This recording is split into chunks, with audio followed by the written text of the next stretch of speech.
Assalamualaikum warahmatullahi wabarakatuh. Alhamdulillahirrabbilalamin. Anak bunda solih-solihah, semua sehat walafiat ya. Kita pembelajaran PABP saat ini. Mari kita buka dengan melafazkan basmalah. Bismillahirrahmanirrahim. Oke anak bunda, sekarang kalian bisa buka bukunya tentang kisah Nabi Yusuf alaihissalam. Selamat menyaksikan dan menyimak. Anak bunda solih-solihah, ada yang ingat berapa jumlah nabi rasul yang wajib kita ketahui? Wah, betul. 25 nabi dan rasul. Nah, salah satunya adalah Nabi Yusuf alaihissalam. Anak bunda solih-solihah, Nabi Yusuf alaihissalam memiliki alat terpuji seperti yang kita pelajari sebelumnya. Ayo kita mengenal lebih dekat mengenai Nabi Yusuf alaihissalam. Nah, ini tujuan pembelajaran kita. Nanti anak bunda akan mengetahui kisah teladan Nabi Yusuf alaihissalam dan mengambil teladan kisah dari Nabi Yusuf alaihissalam. Kita mulai ya. Nabi Yusuf alaihissalam adalah putra ketujuh dari 12 putra Nabi Yakub alaihissalam. Nabi Yusuf mempunyai satu adik Bunyamin yang ibunya sama seperti Nabi Yusuf, yaitu ibu Nabi Yusuf adalah ibu Rahil. Mereka tinggal di Palestina. Nabi Yusuf pandai menafsirkan mimpi serta sayang kepada kedua orang tuanya, pemaaf, bertakwa kepada Allah. Kita bisa meneladani kisah Nabi Yusuf alaihissalam. Nabi Yusuf alaihissalam suatu hari bermimpi bahwa dia melihat ada 11 bintang, matahari, bulan di langit ketujuh dan semuanya sujud di depan Nabi Yusuf alaihissalam. Lalu Nabi Yusuf alaihissalam menceritakan kepada ayahandanya yang bernama Nabi Yakub alaihissalam. Lalu ternyata Nabi Yusuf alaihissalam saat menceritakan kisahnya itu bahwasannya nanti ada 11 bintang. Kata ayah Nabi Yusuf yaitu Nabi Yakub alaihissalam, 11 bintang adalah saudara-saudaramu, matahari adalah ayahmu, dan bulan adalah ibumu. Semua akan menghormatimu, kelak kau akan menjadi orang besar. Dan jangan sampai saudara-saudaramu tahu. Jika saudaramu tahu, mereka akan mencelakakanmu. Tetapi ternyata ada saudara Nabi Yusuf yang mendengar percakapan Nabi Yakub alaihissalam dan Nabi Yusuf alaihissalam. Lalu saudara-saudaranya itu semakin tidak suka dengan Nabi Yusuf alaihissalam. Karena menurut mereka Nabi Yusuf alaihissalam diberikan keistimewaan oleh ayahnya. Padahal ayahnya berlaku baik kepada semua putra-putranya. Lalu pada suatu hari mereka meminta izin kepada ayahnya untuk mengajak Nabi Yusuf berburu binatang. Mula-mula Nabi Yakub alaihissalam tidak mengizinkan, tapi setelah mereka menunjukkan kesayangannya menjaga Yusuf dari bahaya, maka Nabi Yakub alaihissalam mengizinkan Yusuf bersama saudara-saudaranya.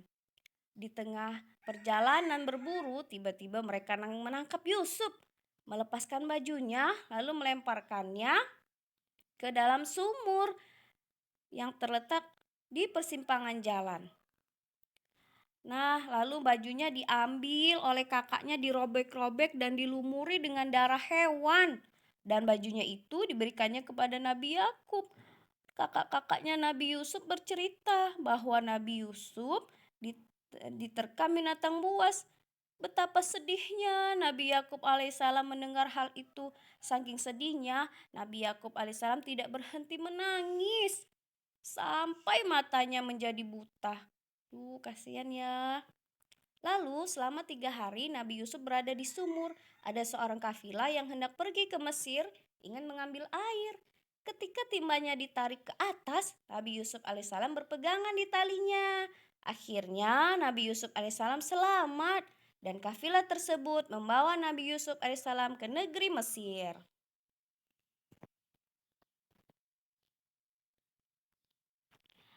Di Mesir, Nabi Yusuf dijual kepada seorang dari kerajaan yang bernama Kitful al-Aziz.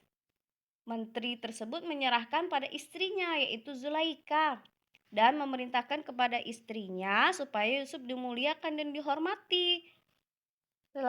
Makin lama Nabi Yusuf alaihissalam tumbuh menjadi laki-laki dewasa yang sangat tampan dan pintar.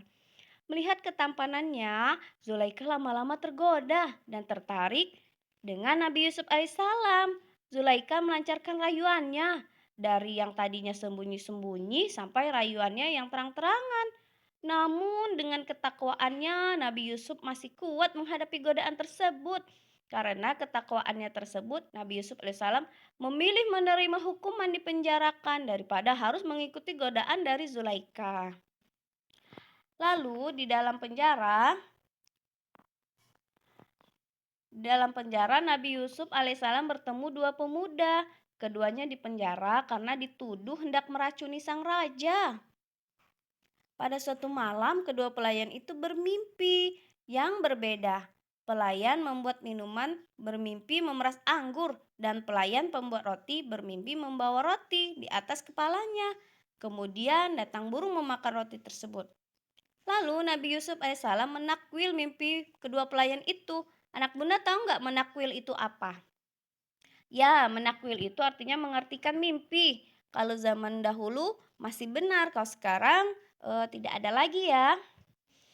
Menurut Nabi Yusuf alaihissalam, pembuat minum akan dibebaskan dari penjara. Pembuat roti akan dihukum salib dan burung-burung akan mematuk kepalanya. Dan benar apa yang dikatakan Nabi Yusuf alaihissalam menjadi kenyataan. Kejadian yang lain juga, ketika raja bermimpi melihat 7 ekor sapi yang gemuk dan 7 ekor sapi yang kurus.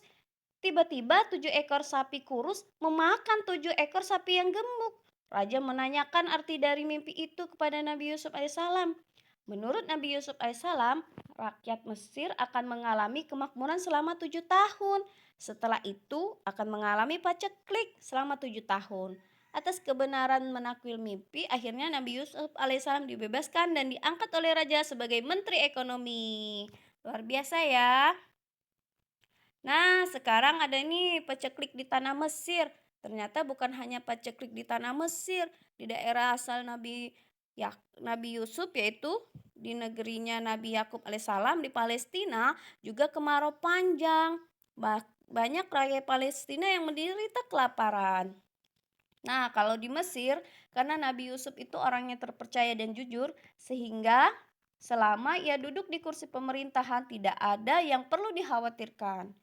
Ketika masa paceklik itu tiba, tidak masalah bagi negeri Mesir karena persediaan telah cukup. Nabi Yusuf pandai menjaga ekonominya. Secara 7 tahun berturut-turut, rakyat Mesir tidak kelaparan. Mendengar kabar negeri Mesir memiliki persediaan bahan makanan, Nabi Yakub alaihissalam mengutus anak-anaknya yang berjumlah 10 untuk pergi ke Mesir. Sewaktu mereka tiba di Mesir dan menukar emasnya dengan gandum, mereka sama sekali tidak mengira bahwa kepala gudang pembendaharaan negeri Mesir adalah Nabi Yusuf alaihissalam, saudara mereka sendiri. Nabi Yusuf alaihissalam mengetahui, namun mereka pura-pura tidak mengetahuinya. Nabi Yusuf alaihissalam pura-pura tidak mengetahuinya. Nabi Yusuf alaihissalam memperlakukan mereka, menjamu mereka, memberikan makanan yang lezat-lezat sampai mereka akan berpamitan pulang. Ketika mereka bersiap pulang, Yusuf berkata kepada mereka, "Bawalah saudaramu yang seayah," maksudnya Bunyamin. "Jika tidak, kamu tidak kuperbolehkan masuk negeri Mesir dan tidak boleh membeli bahan makanan di sini lagi." Mereka kaget mendengar ucapan sang menteri. Tak disangka sang menteri mengetahui bahwa mereka punya satu saudara lagi yaitu Bunyamin. Tiba suatu hari bekal makanan habis, mereka pun harus pergi ke Mesir untuk membeli bahan makanan dan berjanji pada ayahnya akan menjaga Bunyamin sampai titik darah terakhir. Sesampai di Mesir, Yusuf mencari cara agar Bunyamin bisa tinggal di istana. Yusuf kemudian meletakkan piala raja di karung Bunyamin dan akhirnya Bunyamin disekap di istana. Hari berganti, Nabi Yakub alaihissalam bersedih setelah kehilangan Nabi Yusuf alaihissalam. Kini harus menerima kenyataan bahwa Bunyamin juga tidak pulang. Suatu hari, Nabi Yakub alaihissalam memerintahkan anak-anaknya mencari kabar tentang Nabi Yusuf alaihissalam di Mesir. Mereka bercerita kepada Menteri Ekonomi tentang maksud kedatangannya. Setelah selesai bercerita, tak sampai hati melihat penderitaan ayahnya, lalu Nabi Yusuf alaihissalam mengatakan bahwa dialah Yusuf, saudara mereka. Mereka sangat gemetar mendengar pengakuan itu. Tanpa rasa dendam, Nabi Yusuf mengambil baju gamisnya dan diserahkan pada saudaranya untuk diberikan kepada ayahnya. Sesampai di Palestina, baju gamis Nabi Yusuf alaihissalam segera diusapkan pada kedua mata ayahnya. Atas izin Allah Subhanahu wa taala, Nabi Yakub alaihissalam yang buta bisa melihat kembali segala peristiwa mereka ceritakan kepada ayahnya saat mereka telah menemui raja yang budiman. Setelah diterangkan pula agar mereka sekalian berangkat ke Mesir untuk berjumpa dengan Nabi Yusuf alaihissalam. Mendengar itu, Nabi Yakub gembira. Beliau bercerita kepada anak-anak, menyuruh anak-anaknya untuk bertaubat kepada Allah Subhanahu wa taala dan mengajak Nabi Yusuf. Kemudian mereka berkumpul kembali. Alhamdulillahirabbil alamin. Masya Allah ya, Nak. Nah, itulah tadi kisah Nabi Yusuf alaihissalam. Bahwasanya Nabi Yusuf punya 11 saudara, ada satu saudara kandung, ada Bunyamin. Nabi Yusuf bermimpi bahwa dia punya apa? Ia bermimpi bahwa ada bintang, bulan, dan matahari bersujud kepadanya. Tetapi ternyata saudaranya tidak suka ya. Lalu Nabi Yusuf dimasukkan ke sumur. Dan akhirnya Nabi Yusuf dibawa kafilah ke Mesir. Lalu ada Ibu Zulaika yang tergoda dengannya akhirnya dia di penjara. Tapi akhirnya dengan kejujurannya, dengan kemampuannya mentakwil mimpi, Nabi Yusuf menjabat pemerintahan dan bisa berkumpul kepada keluarganya. Alhamdulillahirrahmanirrahim. Nah, anak bunda yang solih-solihah, bunda meminta anak bunda untuk menuliskan 3 kisah teladan dari kisah Nabi Yusuf alaihissalam. Apa saja ya pelajaran yang bisa diambil? Tuliskan 3 ya, Nak ya. Nanti kumpulkan ke GCR. Oke anak bunda, untuk pembelajaran selanjutnya silakan dibaca tentang kisah Nabi Syuaib alaihissalam. Baik anak bunda, selamat beribadah dan selalu berakhlak baik ya. Terima kasih. Assalamualaikum warahmatullahi wabarakatuh.